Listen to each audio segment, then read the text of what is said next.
Pembelajaran jarak jauh atau PJJ mulai diberlakukan secara masif di Universitas Indonesia sejak 16 Maret lalu. Segala metode pembelajaran yang telah disiapkan sebelumnya pun perlu menyesuaikan dengan kondisi saat ini. Kira-kira, bagaimana persiapan UI untuk menghadapi PJJ ini? Dan bagaimana dosen menyesuaikan pengajaran mereka yang sebelumnya hanya tatap muka di kelas? Untuk tahu jawabannya, tetap bersama saya Andre di Ngopi Ngobrol Pakai Isu. Kantor Sumber Daya Pembelajaran atau KSDP di bawah Direktorat Pengembangan Akademik dan Sumber Daya Pembelajaran Universitas Indonesia telah menyiapkan Learning Management System atau LMS untuk mendukung berlangsungnya pembelajaran jarak jauh. Saat ini, tim Ngopi sudah terhubung dengan Mas Moko, Kepala Subdirektorat Sumber Daya Pembelajaran yang secara khusus mengelola pembelajaran di bidang e-learning dan pendidikan jarak jauh. Di tengah pandemi COVID-19 ini kan pembelajaran tatap muka di UI akhirnya berubah menjadi pembelajaran jarak jauh. Kira-kira dari UI-nya sendiri, ada nggak sih fasilitas yang disiapkan UI ini untuk mendukung si PJJ ini? Oke, kalau dari fasilitas, pertama mungkin yang paling banyak dipakai adalah e-learning management system atau EMAS. Jadi kalau dulu namanya SCELE atau Student Center E-Learning Environment, sekarang kita sudah punya versi terbarunya yaitu EMAS UI. Lalu di belakang itu ada juga kita punya fasilitas Office 365. Jadi UI sudah langganan Office 365, di dalamnya seperti kita tahu ada produk-produknya Microsoft seperti Office Microsoft Word dan kawan-kawannya, termasuk juga ada aplikasi Microsoft Teams. Microsoft Teams itu salah satu aplikasi Microsoft di mana dia fungsinya bisa seperti social messaging seperti WhatsApp, Telegram, dan teman-temannya, tapi juga ada fitur untuk video call. Nanti pengguna-pengguna, baik itu dosen maupun mahasiswa, itu bisa memanfaatkan tadi, kalau untuk pembelajaran berarti kita bisa mempergunakan EMAS, dan mempergunakan Microsoft Teams itu juga bisa untuk berkomunikasi dengan teman-teman atau dengan dosen. Oke.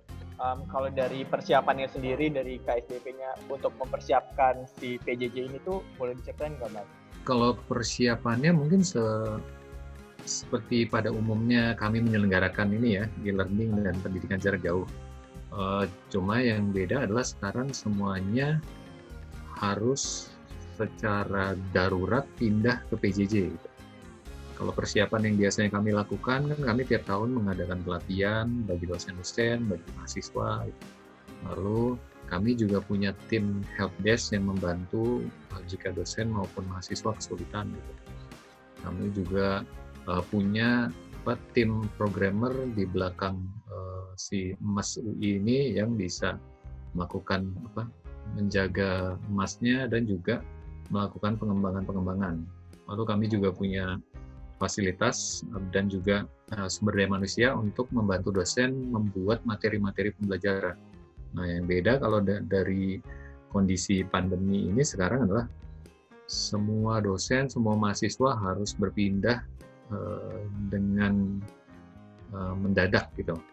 Jadi yang tadinya kami bisa menyiapkan dalam waktu setahun, misalnya kami bisa melakukan banyak pelatihan, sekarang harus diubah modelnya, jadi semuanya belajarnya secara online dan secara darurat. Ya ibaratnya kita menyediakan crash course untuk belajar online gitu.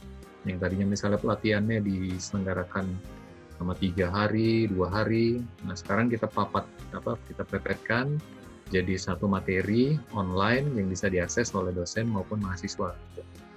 Nah itu yang terkait kalau misalkan dosen atau mahasiswa yang tadinya belum tahu EMAS mau pindah menggunakan EMAS, bisa masuk ke panduan tersebut. Jadi kami sudah siapkan satu website khusus pjj.ui.ac.id, lalu kami juga sudah menyiapkan satu kelas di EMAS, namanya kelas EMAS dasar, itu bisa diakses oleh dosen-dosen maupun mahasiswa, khususnya untuk dosen ya. Jadi dosen nanti bisa belajar di situ tentang cara menggunakan EMAS, tentang cara membuat materi online, lalu tips dan trik untuk menyelenggarakan kuliah online. Terus juga banyak FAQ atau pertanyaan-pertanyaan yang mungkin ditanyakan itu ada jawabannya di website tersebut. Oke, tadi berarti sebenarnya dari KSDP itu udah banyak yang disiapin ya Mas, kayak misalnya help desk, terus ada programmer yang bantu, ada kelas khususnya juga, dan ada pelatihan juga ya Mas buat dosennya? Iya, jadi kami tiap tahun menyelenggarakan pelatihan-pelatihan. Misalkan 2019 kemarin total itu kami 1 tahun bisa menyelenggarakan sampai 20 kali pelatihan, baik itu yang kami selenggarakan sendiri maupun permintaan dari fakultas-fakultas. Nah ini sekarang karena kendala utama mungkin karena ini apalagi dengan adanya pandemi, semua karyawan jadi sulit untuk datang ke kantor, koordinasi jadi lebih sulit, jadi banyak elemen-elemen ini ya. Tantangannya sebenarnya.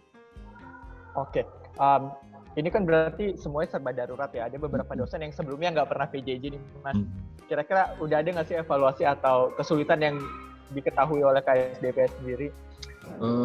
Banyak sih sebenarnya. Jadi kan kami dalam rangka darurat ini kami sekarang sudah punya 5 staff help desk. Tadinya baru 1, lalu kemudian kami menugaskan beberapa staff lain untuk membantu.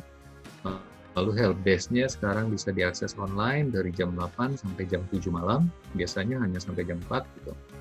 Dari teman-teman di help desk ini banyak sekali ini ya, pertanyaan-pertanyaan yang masuk dari dosen maupun mahasiswa gitu. Jadi kendala-kendalanya mulai dari hal-hal yang simpel, misalkan bagaimana login ke EMAS, bagaimana membuka kelas di EMAS, terus bagaimana mengupload tugas gitu, sampai kalau pengguna-pengguna yang sudah cukup advance, misalnya bagaimana ujian online, seperti apa itu. Jadi bermacam-macam sih keluhan-keluhan yang masuk gitu. Termasuk juga kan biasanya itu kami mungkin sekitar beberapa ratus pengguna yang akses bareng-bareng gitu. Selama masa pandemi ini kemarin kami mencatat mungkin paling tinggi sampai hari ini tuh ada sekitar 1.900 user yang bersamaan. Itu rekor barulah buat Mas dalam 2 pekan ini. Ya itu mungkin salah satu kendalanya, jadinya kita emasnya jadi agak lambat. Mungkin teman-teman mahasiswa juga merasakan sendiri. Jadi ketika aksesnya bersamaan itu emasnya agak lebih lambat gitu. Kadang-kadang sempat error, tapi biasanya dengan di-refresh biasanya sudah bisa gitu. Itu sih kendala-kendalanya kalau sekarang. Dari segala fasilitas yang udah disiapin sama UI ini, harapannya apa sih Mas? Dan target goals ke depannya ini terhadap PJJ ini apa? Oke, kalau dari PJJ sendiri kan atau online learning ini yang mau dicapai sebenarnya ada 2. Yaitu peningkatan kualitas pembelajaran gitu. Jadi dengan yang saya ceritakan tadi, misalnya mahasiswa sebelum kuliah dia nonton video tentang prosedur apa dulu gitu. Dia belajar dulu secara online, dia bisa ngobrol-ngobrol, diskusi dengan temannya tentang apa yang sudah dipelajari. Begitu masuk kelas, mereka sudah bisa pendalaman, bisa macam-macam gitu ya. Itu jadi teknologi bisa dipakai untuk meningkatkan proses belajar yang sudah oke, bisa jadi lebih kaya lagi. Terus yang kedua adalah untuk akses. Akses itu maksudnya adalah bisa makin banyak orang yang nggak bisa datang ke UI untuk bisa belajar dari di UI gitu. Jadi misalkan ada mahasiswa yang secara kemampuan bisa masuk ke UI, tapi mereka terkendala, misalnya sudah bekerja, atau mungkin ada yang sudah jadi di rumah, ibu rumah tangga atau apa gitu. Mereka ingin kuliah, tapi mereka sulit untuk datang ke UI. Nah, mereka bisa ikut lewat si pendidikan jarak jauh ini, online learning ini. Jadi, yaitu 2 itu, kita berusaha untuk meningkatkan proses belajarnya bisa lebih efektif, efisien lagi, dan juga meningkatkan akses. Jadi siapapun mudah-mudahan bisa ikut kuliah di UI meskipun dia kesulitan datang ke UI. Seandainya Mas, pandemi COVID-19 ini ternyata nggak berakhir juga nih sampai akhir tahun gitu misalnya, kira-kira dari KSDP sendiri tanggapannya seperti apa Mas? Ya mau nggak mau kita harus ini ya beradaptasi ya. Jadi nanti Kami sudah menyiapkan beberapa aktivitas, mengkonversi aktivitas-aktivitas kami. Jadi misalkan nanti kalau ada pelatihan, kami akan buat skenario yang online. Jadi yang tadinya harus ketemu langsung, kita coba sedemikian rupa sehingga pesertanya tidak harus datang gitu. Nanti skenarionya bisa macam-macam, model seperti ini, video conference, atau mungkin nanti ada video-video tutorial yang kami berikan dulu, lalu kemudian ada penugasan buat peserta pelatihannya, macam-macam skenarionya. Nanti kami bisa coba beradaptasi membuat skenario yang paling efektif. Berarti siap untuk beradaptasi untuk segala kemungkinan ke depan ya, Mas? Mudah-mudahan. Ya, ini kami juga butuh kerjasamanya dari dosen maupun dari mahasiswa nih, karena harus semuanya kita dalam kondisi darurat dan harus beradaptasi dengan cepat. Gitu. Berkaitan dengan penyelenggaraan PJJ ya, dalam menanggapi pandemi yang terjadi saat ini, pada dasarnya kita tidak terlalu kesulitan ya kalau kita melihat